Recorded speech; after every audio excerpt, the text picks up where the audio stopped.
Hello everybody and welcome back to my channel. If you're new here, hi, I'm Alicia. If you're not, welcome back. Today we're going to go over LeviathanWakes. I'll be dividing the video into two main parts. The first part is going to consist of a non-spoiler review and just overall thoughts. I'll point out some stuff for you to see if you would want to pick it up. Then in the later half of the video, we'll go more into spoilers, talk a little bit about the characters, about the setting, and the science that it's based on. So without any further ado, let's get right into it. So LeviathanWakes is the first installment in the Expanse series, which does end up being a 9-book series. This was surprisingly written by two authors. James A. Corey is their pseudonym, I guess. The two authors are Daniel Abraham and Ty Frank, or Frank, I believe that's how you pronounce their name, which is interesting to me because this is a very cohesive novel.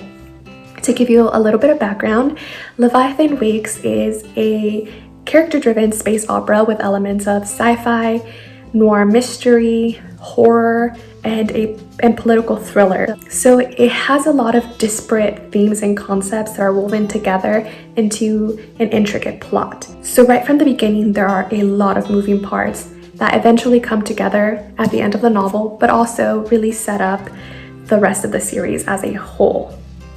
I think this was impressively done, especially given that it was two authors that wrote this series.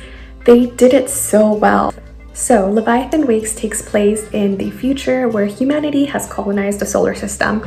And this is an important distinction to make because it does play a role in later parts of the series, but we have not colonized the galaxy. It is just the solar system, Mars and the asteroid belts and a couple of moons of other planets.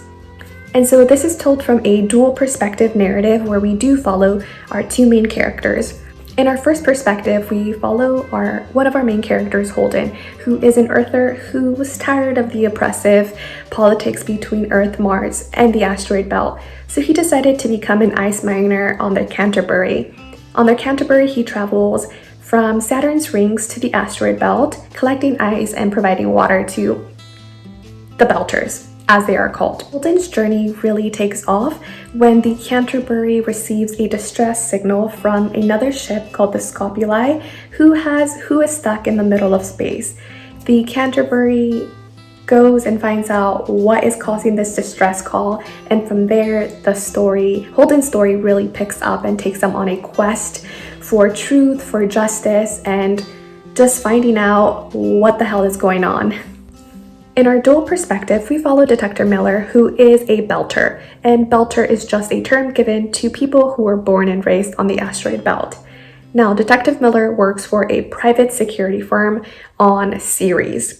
Detective Miller is given a task of finding a missing girl named Julie Mal. Her dad really wants her back home, and it seems that she has been involved with some shady organization, and he just really wants her to come back and be safe and continue with the family business. Although Holden and Miller do have complete paths that they are each following, their stories converged into this political quest and mystery that they have to solve in order to save everybody, basically. I don't want to give a lot much more than that because I think that this is a ride that you will want to be on. Right from the beginning, it is gripping and you just want to keep reading more and more and more to try to solve this mystery and to learn more about the characters. Before I get into spoilers, I do want to mention a couple of things about this book. That way you know if it's a book you want to read or pick up. I will also leave a timestamp down below for when I do get into spoilers. As I mentioned before, this novel has a bunch of moving parts and it has so many genres incorporated into it. Based on all the themes and genres included, I thought this was executed with perfection, given the fact that it was also written by two authors. Another thing that I think this book does great is that the authors are not afraid to raise the stakes. Right from the beginning, they're not afraid to kill off characters or put them in jeopardy. These high stakes really keep the reader engaged and then make you want to keep going to find out what's going on. Another thing that I really like about this book is that even though it is based in realistic science and realistic technology, it's not hard sci-fi. in that it's not dry and hard to follow. It definitely has technology and science at the forefront, but it is primarily a character-driven book. And because of that, you are really able to cheer for the characters and get involved in their story and want to follow them. Overall, I think it's a great blend of sci-fi, digestible writing, and great and complex characters that really keep you engaged. I do want to mention that this book does have body horror, so if that's something that you don't necessarily like, maybe don't pick it up. There is quite a lot of it, and while I do mention that, there is also a shift in the novel. The first half of the novel really has this mystery noir kind of feel, and that tone shifts a little bit near the end of the novel where there is more horror based elements. I personally didn't mind that change because I think it helped to drive the plot forward, and I think it's a way for them to set up the overall arc for the entire series, which I will talk about in the spoiler section. Overall, I thought LeviathanWakes was a great start to an epic sci-fi series. It's intelligent, it's thought-provoking. Even though this is a space opera, a lot of the themes are based on human relations and humanity and our motivations. And this book makes it clear that no matter the setting, Earth, space, that we are motivated by the same mechanics all the time as humans: greed, power, love, reason, conflict. There's moral dilemma. There's this duality between honesty and love and truth as a theme, being contrasted with another theme of cold realism and just getting stuff done. Each of the different character types are really influenced by the science and the culture of where they live. Earthers and Martians and the Belters are all super different and really impacted by their history and by the places they grew up and the forces within those places they grew up. Fantastic read, would highly recommend. And now, without any further ado, let's get into the spoiler section. So, as I mentioned earlier, this takes place years in the future where humans have colonized the solar system. And because of this, we have factions whose conflicts, histories, and cultures are shaped by the space around them and the physics of these spaces. I wanted to begin by talking a little bit more about these separate factions. So let's start off with Earth. We don't really learn too much about what goes on Earth in this first novel. All we know is that Earth is governed by the United Nations. We know that Earth relies on the Belters for natural resources. They are the colonizers and the Belters are the colonized. The Belters and Earth have an oppressive relationship where Earth imposes all of their laws and is dependent on the Belters, but they don't let them have freedom. And I think we learn more about Earth as the series goes on. The next faction that I wanted to talk about is Mars. Mars is an independent power from Earth. They have a highly advanced navy or military. Even though the Earth's forces are bigger and larger, Mars has the really high-grade technology. And because of this, Mars and Earth can be pitted and are pitted against each other in LeviathanWakes. The ultimate goal for Mars is to terraform their planet in order to create an Earth-like environment. Our last faction that I wanted to talk about are the Belters. Belters are basically the new frontier. They're the furthest away in our solar system, and they're also used as mining resources for Earth and Mars. Because Belters are born and raised out in the solar system, they do have different cultures and characteristics that develop as a result. Because of the lower gravity there, they tend to be thinner, taller, and they don't always tolerate higher gravity such as Earth. Because Mars and Earth use the Belters essentially as an expendable labor force, there was an organization that was created called the OPA. The OPA essentially fights for the rights and freedom of the Belters. However, the OPA is a loose, decentralized network, also filled with and includes some terrorist, criminal elements. We do have one character named Fred Johnson who does try to legitimize the OPA and have one cohesive network to fight for the rights of the Belters. Earlier, It is important to note that this happens within the solar system and that humans only colonize the solar system. This is important because Fred Johnson is also working on a spaceship called the Nauvoo, basically a Mormon spaceship whose goal is to explore other parts of the galaxy, and I'm sure we'll see more from them in later parts of the book. And that I really wanted to touch and go over some of the history of these different factions is because they have real motivations to get control of the protomolecule, which we will talk about in a little bit. Essentially, Earth is falling apart and they are not self-sufficient. They rely on the Belters, and something like the protomolecule can change all that. On the same boat, we have Mars, who is trying to terraform their planet, and they need some kind of technology to help speed up that process. Then you have the Belters, who are completely reliant on air and water and bringing these resources out there to the asteroid belt. If the Belters got a hold of the protomolecule, they could essentially transform their bodies and adapt better to their environment. So all these three have great motivations to try to have something like the protomolecule and to keep it going, because ultimately it's going to help them in the end. And this is one of the themes that is largely explored in LeviathanWakes, the main central theme of what would humans do if they encountered some alien technology and how would they use it.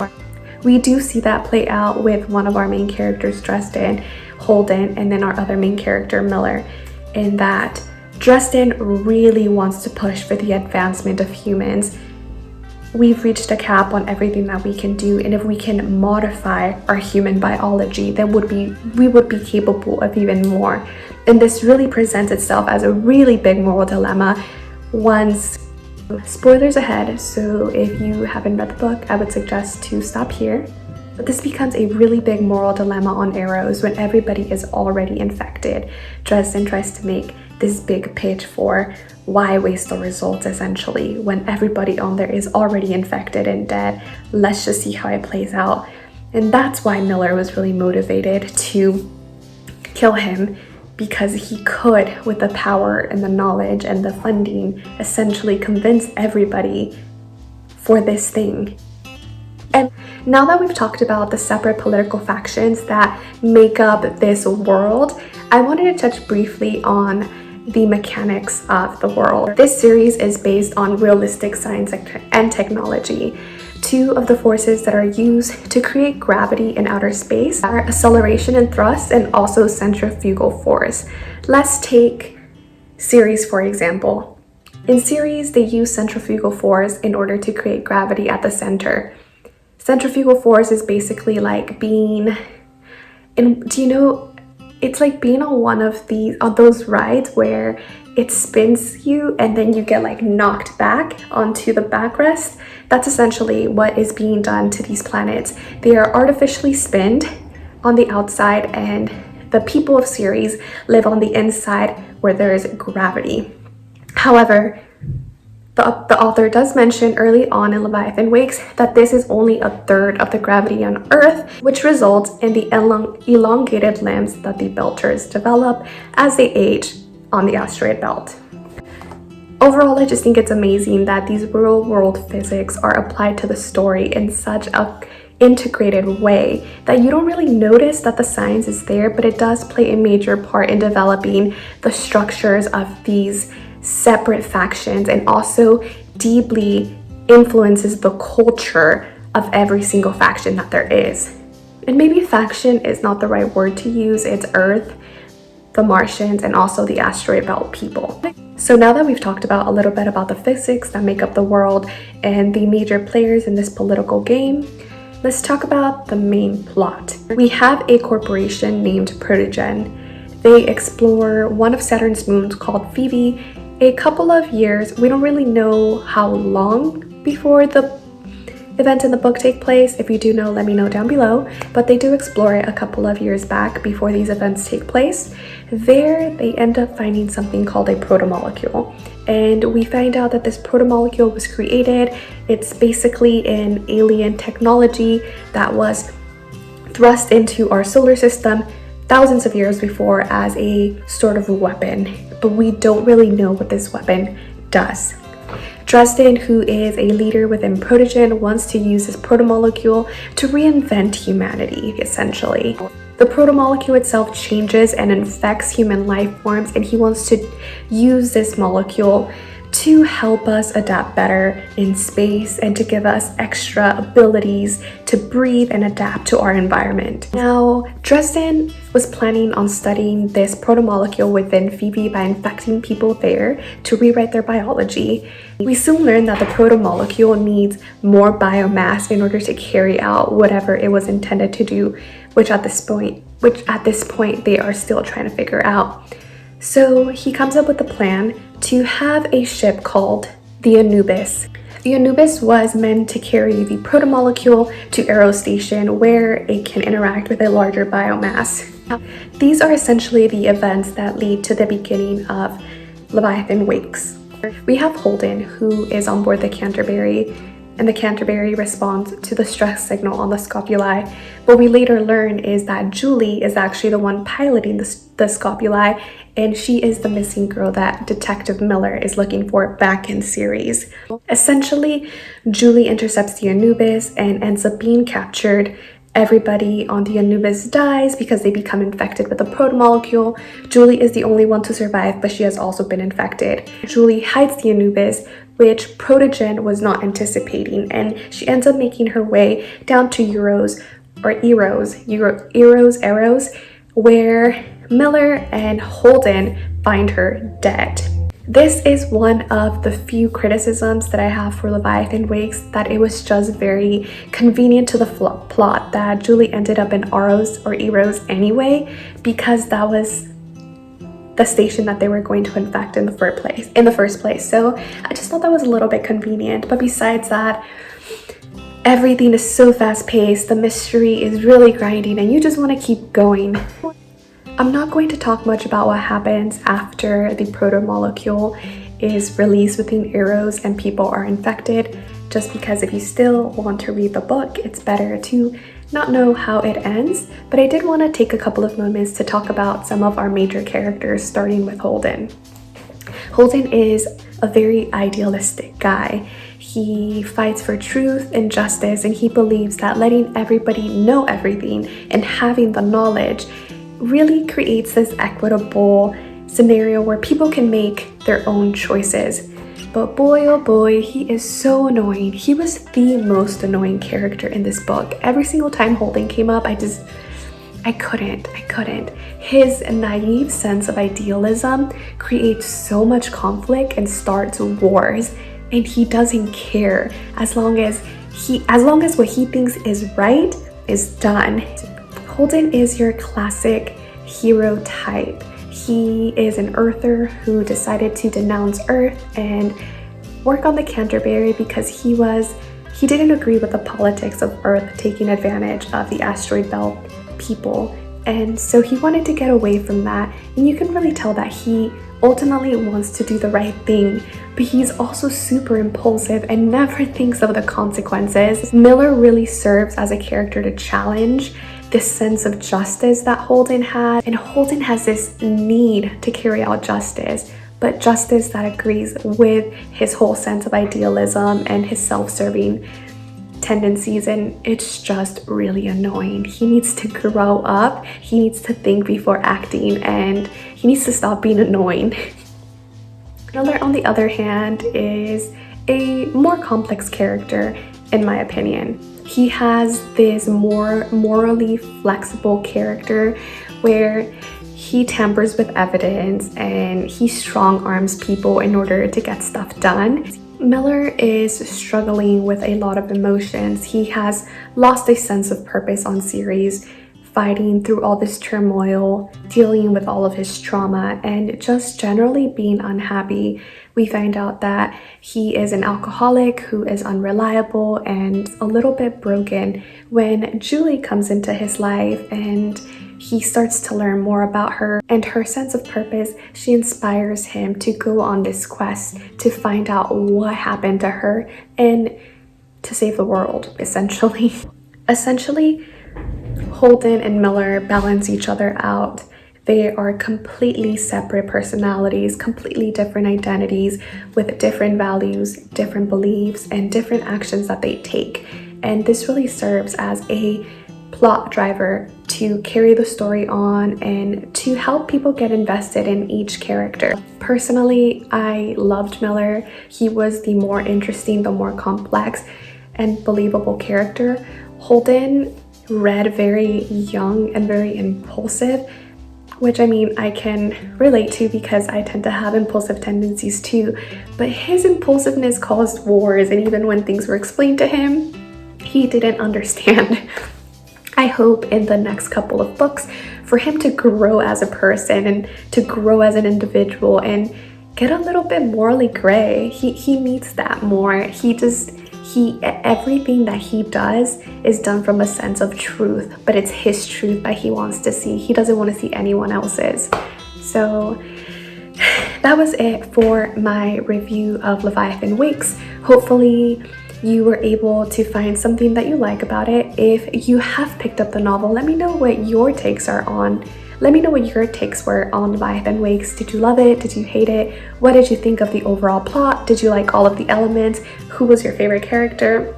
Even though I only talked about Miller and Holden, one of my favorite characters was Naomi, and I hope that there's more badass female characters later on in the books. If you haven't subscribed, subscribe if you want. Like if you liked it, and I will see you on the next one.